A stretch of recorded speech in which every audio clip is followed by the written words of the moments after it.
Hi guys, this is Katja with Creators Image Studio. I'm doing a tutorial for you all today and it is a ribbon pull tutorial. What I am working on is a mini album page of my latest mini album, which by the time I publish this video is not even finished yet. But while I am working on this page, I thought I'd share with you the way I make my ribbon pulls.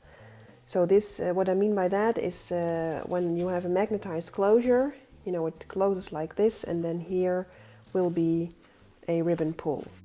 So how are we going to do that is the subject of today. So what you need is, of course, your mini album page, or perhaps you're making a card with a flap that you want to have a magnetized closure. You will need some double-sided tape. I always use score tape, but you could use the red sticky tape as well.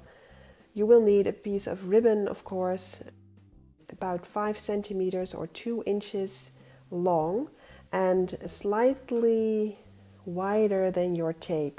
So my tape is 3/8 of an inch, so your ribbon should be at least that, preferably a tiny bit more.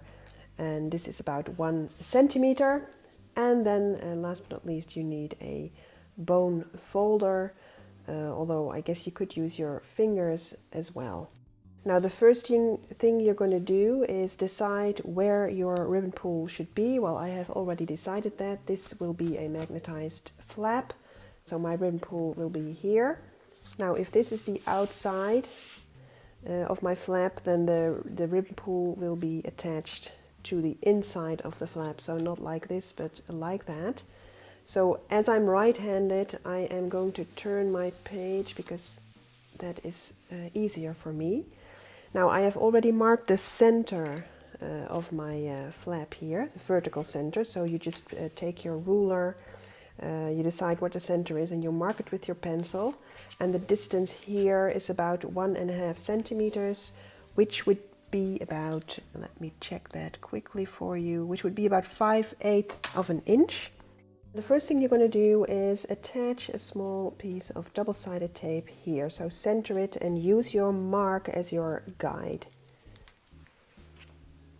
Now you can use scissors to cut this off, or your finger to tear, and I always use this trim ruler, which I got from perfecttrimruler.com.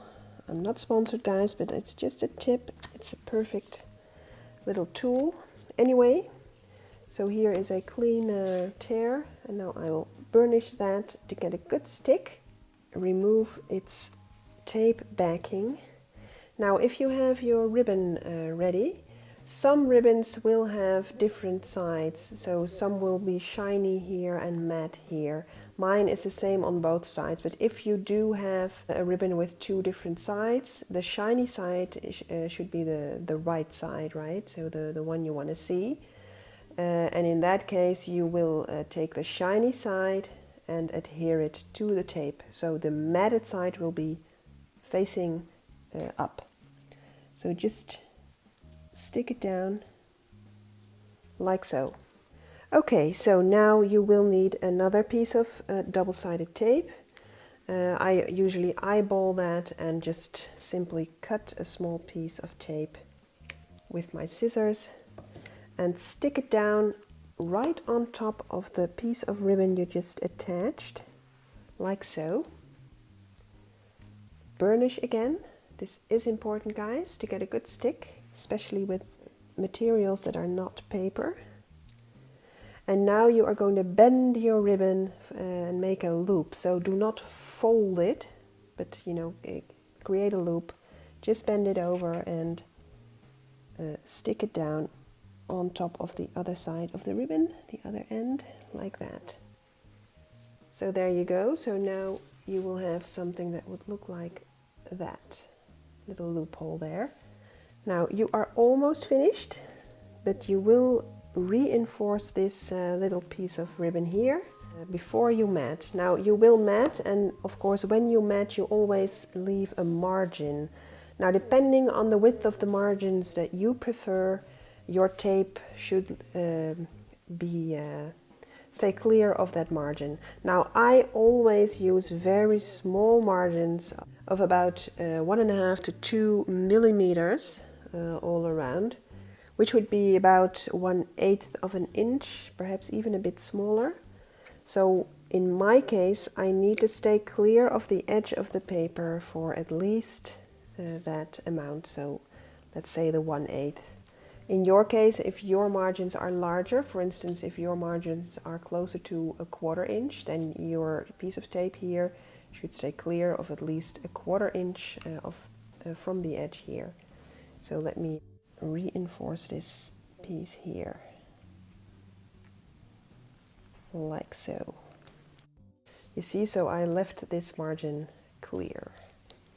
Reinforce. And there is your ribbon pull. For if I close the flap, now you have a beautiful ribbon pull. And you can go on to create your magnetized closure. And let's do that as well while we're at it, since I'm not going to create any ribbon pulls if I am not creating a magnetized closure as well.